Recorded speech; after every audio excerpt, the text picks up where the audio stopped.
Tachados. Una vez tuve un sueño muy tenebroso que lo recuerdo hasta el día de hoy. Pero no voy a contar ese sueño-pesadilla, sino otro. Porque tal vez tenga un poder y nunca me di cuenta. Más que un poder, una maldición, el soñar con cosas que van a pasar. Hay sueños que se relacionan, lo sé. Más que saberlo, lo intuyo. Porque los escenarios, los colores y los personajes parecen pintados por la misma acuarela. Podría ponerle a tal sueño capítulo 2 y contar de la vez que Nati me besó en la habitación de enfrente de la casa de mis padres. Y capítulo 3, cuando me la crucé en la avenida Calchaquí antes de tomar un colectivo, después de visitar ciertas casas de estilo de esos lugares abandonados que los youtubers hacen exploración. El capítulo 1 sería un sueño que tuve de muy joven, muy cercano al tiempo en cuanto la dejé de ver en el fin de la secundaria. Ella me besaba entre una multitud frente al zoo de Florencio Varela que ya no existe más. Me produce nostalgia al recordarlos y eso. Que no sucedieron. Terminaría la trilogía con ese beso, sentada como india, lo puedo sentir en mis labios y, eso, que no sucedió. Nunca nos besamos. El cuento barra novela, dependería de la extensión, estaría atravesado por las cosas que realmente pasaron.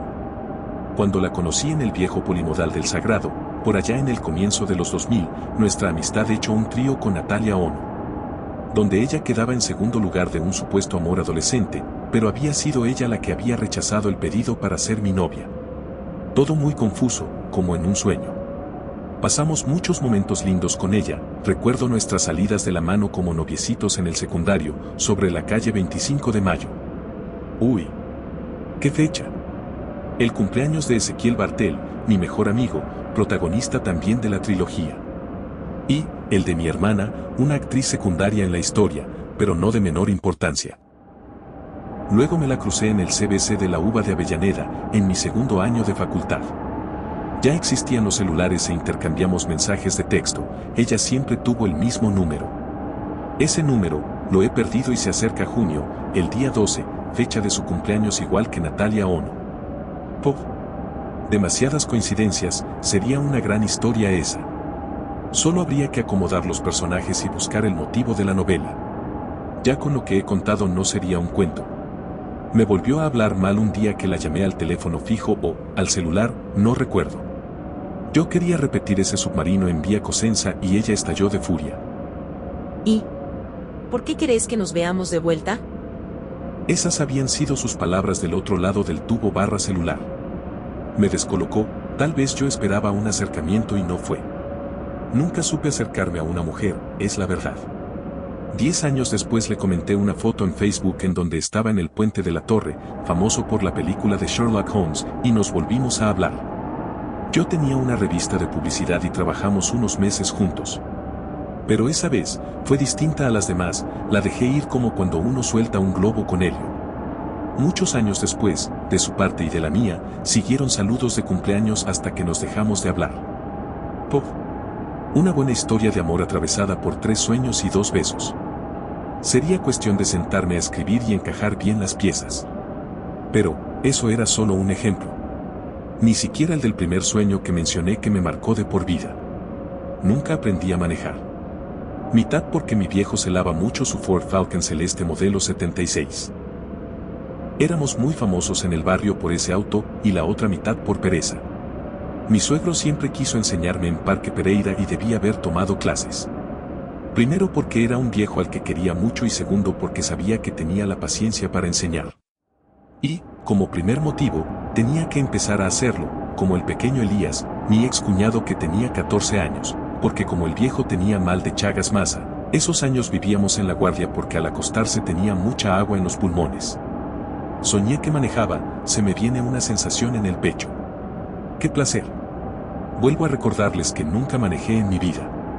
Mi hermano mayor, Luciano, era el que me enseñaba, estábamos en la vieja avenida Calchaquí.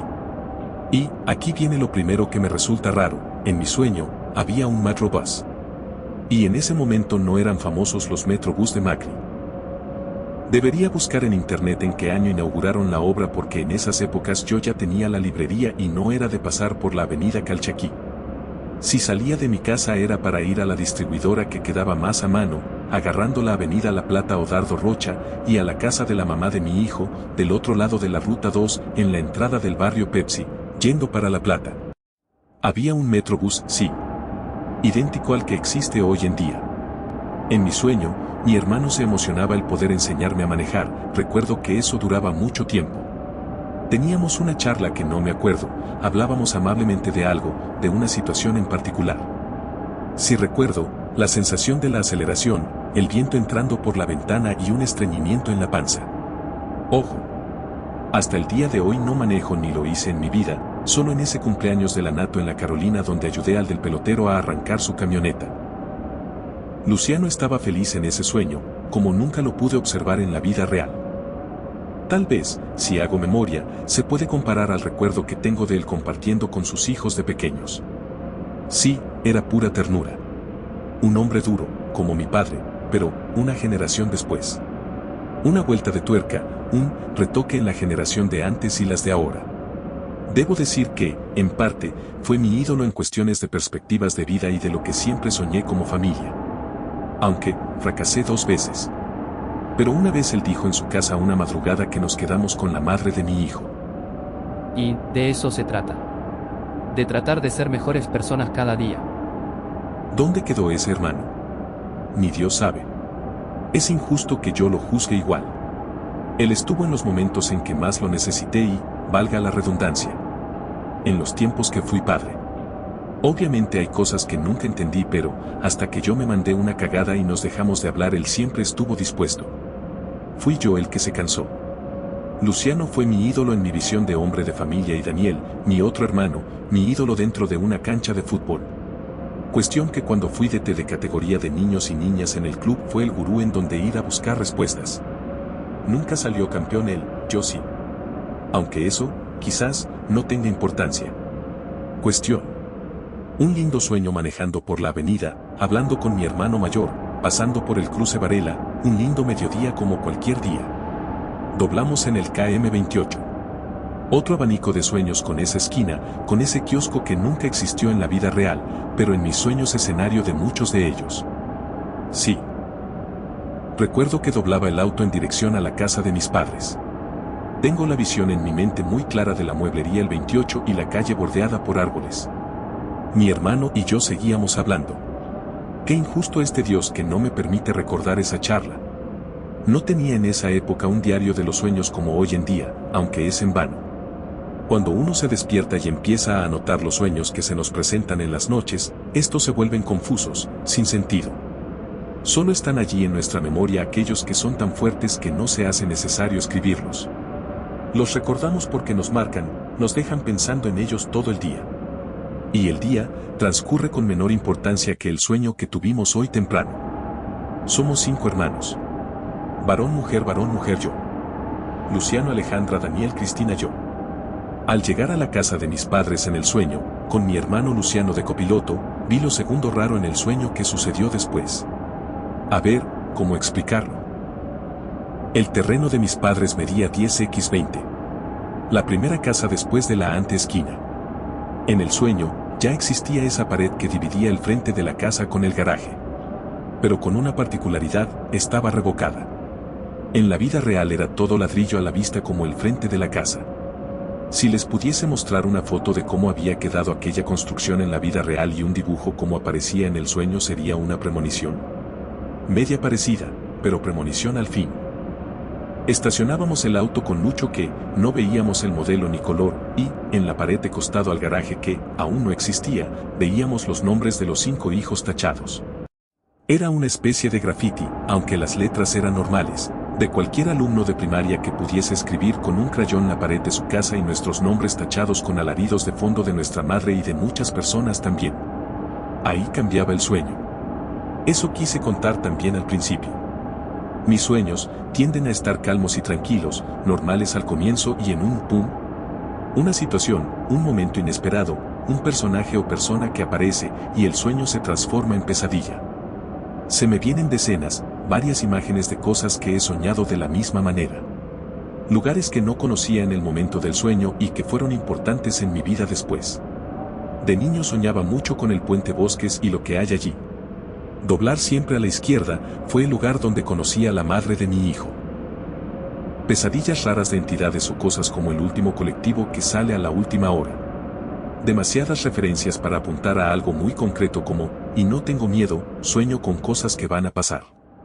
Como cuando soñé con la pareja nueva de mi expareja a los meses de habernos separado. Eso sí tiene una explicación psicológica según Laura, mi psicóloga. ¿Tu subconsciente capta cosas que tu consciente no o no? ¿Como Natalia o no o no? Todo se hizo gritos y alaridos y nuestros 5 nombres en ese grafiti tachados. La gente, los extras de los sueños, corrían del porche de la casa de mis padres a cualquier dirección y en el sueño. Mi hermano Luciano y mi hermano Daniel presentes, observando la nueva pesadilla. No recuerdo quién, no voy a jugar con los nombres y secuencias del sueño para que esto les sea más entretenido porque repito. Esto que les digo es la pura verdad, no me nace establecer relaciones o ecuaciones que a ustedes les encaje como en una serie de Netflix. Ah. Esto pasó o esto pasaba porque en tal capítulo o en tal escena el personaje o tal secuencia. Ni qué mierdas. Mi objetivo es claro. He soñado con cosas que suceden después. Sí. Se modifican ciertos escenarios o detalles. Pero, tengo el poder, gente. Por lo menos en mi vida, de saber qué es lo que va a pasar, quién va a traicionar o qué carajos va a hacer de tal persona. Vuelvo al sueño. No recuerdo a mis hermanas presentes. Los alaridos de los presentes y los nombres tachados en la pared futura. Luciano me dice: Mírate el pecho, Luca. La voz de Luciano ya no es dulce. No me enseña más a manejar y esa charla que llevamos, que no recuerdo, desde la vieja avenida Calchaquí y Nuevo Metrobús a la vieja casa de mis padres sin la pared futura que dividía el garaje. Mi pecho está tachado. El de él también. Y Daniel, también. Es una línea de crayón de nene de primaria, sobre mi pecho y el de mis hermanos. Estamos tachados. Y, aquí la explicación de lo que pasó mucho tiempo después. Cuando yo tuve este sueño, tenía 20 años no más. Un par de años después a mí me pasó algo muy raro en una noche de fin de octubre. Fue todo un suceso familiar en ese entonces. Empecé a ver entidades todo el tiempo en la casa de mis padres. Un duende, un viejito que me pedía comida, un niño, un insecto en el patio del fondo, pero vi una mujer en un sueño dentro de un sueño. Para no decir pesadilla. Una linda mujer de tez blanca, que no se le veía el rostro, con los cabellos que le cubrían la cara y los pechos. La cuestión es que siempre pasó en el mismo lugar, en la habitación del medio de la casa de mis padres. Allí fue cuando escuché, en mi peor momento, una frase que dijo mi hermana Alejandra. Cosas que quedan en el tintero y resuenan con el correr de los años. ¿Es traicionero, no? Lo que la mente decide recordar y lo que no a mi hermana se le escapó es ese momento, que le llevó una foto mía a una vidente que, qué sé yo, que conocía cerca de la ruta 2, del kilómetro 28. Se le escapó, que Todos los hermanos volveríamos a la casa. en ese momento impensado, Luciano, Alejandra y Daniel viviendo el esplendor de sus parejas. Cristina y yo, los menores, en pleno camino a ver de qué iba la vida. Sucedió tal cual dijo la vidente, volvimos de a uno en uno. Luciano se separó en el 2011, Alejandra unos meses después. Yo en el 2012. Daniel siempre fue un tiro al aire y Cristina fue la que más se resistió. Se separó en el 2012 pero fue unos 6 o 7 años después que cuando se separó de Tavo, su nueva pareja volvió a dormir unas noches de nuevo en la casa de los viejos. Ese día yo me había pegado un pedo tremendo, a pesar de tener a mi hijo conmigo a mi cuidado encima. Solíamos ensayar con la banda los lunes a la madrugada, por un tema que mi sobrino, el hijo de Alejandra, era el único día que tenía libre. Esa noche fue especial, pero no por algo bueno. Mi hermana Cristina me despertó en medio de la noche. Tenías razón, Luca. Tenías razón. Perdón por no creerte. Luciana, su hija menor, que aún no podía hablar fluidamente, le dijo que había un hombre de negro en el fondo de la habitación del medio que la miraba. Yo solo atiné a despertarme y levantarme en medio de la madrugada y decir por pura inercia. Siempre se los dije. Dormimos con Nico, el hijo menor de Alejandra y yo en la habitación ese día, porque sabíamos sin saber los dos, lo que se afrontaba en esa situación. Chris, Lu y Francesca durmieron en el comedor al lado de mi hijo hasta que se hizo la hora de ir a la escuela los chicos y al trabajo los grandes. Encima, me la crucé a Chris en el 500 al mediodía después de ir a buscar mercadería para la librería y seguía hablando del tema. Al otro día volvió con Tavo, su pareja golpeadora y machista. Nunca volvimos a hablar del tema. Alejandra volvió mucho antes. Cuando se separó de Daniel, su pareja, tuvieron momentos complicados y una vez en donde fui a visitar a mis padres la vi a ella durmiendo con sus 3 críos amontonados en la habitación de adelante. Donde Neri me había dado ese beso en sueños. Todos volvimos y todos formamos nuevas parejas. Eso de las familias ensambladas. Y el alcohol, en mayor o en menor medida, reuniones familiares dignas de atelieres o rituales. ¿El final? ¿La moraleja de la historia? Si soñé con los 5 nombres tachados y lo que pasó después. Es verdad, no creo tener la capacidad de transmitirle los sentimientos de ese pequeño sueño de una pequeña noche que determinó todo lo que vino. Para terminar les puedo contar el último sueño que tuve en relación a la familia. Para esto debo aclarar. Soñé, como en otra secuela, otra trilogía o escenarios. El frente de la casa de mis padres, de noche, varios sueños puedo acoplar a este último. Pero este es el definitivo. El que me hace estremecer, preguntar de qué lado estoy. ¿Por qué sueño lo que sueño? Debo aclarar, mi padre ha fallecido hace 10 años. Una entidad de túnicas negras y grandes, casi de 2 metros. Me lleva de la mano hasta la casa de mis padres y allí mis hermanos y los hace mierda. A ellos y a mi madre. Sufren, veo la sangre, los hace retorcer. Y yo allí. Mirando todo, nunca hice nada malo en mi vida, nunca lastimé a nadie, nunca pensé siquiera vengarme de alguien. Todavía no resolví el tema de las noches rojas y negras en mi familia. Solo quería contar que fuimos tachados y yo lo vi y lo sentí décadas antes en un sueño. Esto redactó Luca, en una dinámica simple de contar un cuento en el psiquiátrico Casa de la Lep de Florencio Varela. Asesinó a su familia en un fin de octubre, en el año 2019. Organizó una fiesta de Halloween improvisada. Tengo sus manuscritos escritos y dibujos de la casa de sus padres y de sus hermanos y sus sobrinos.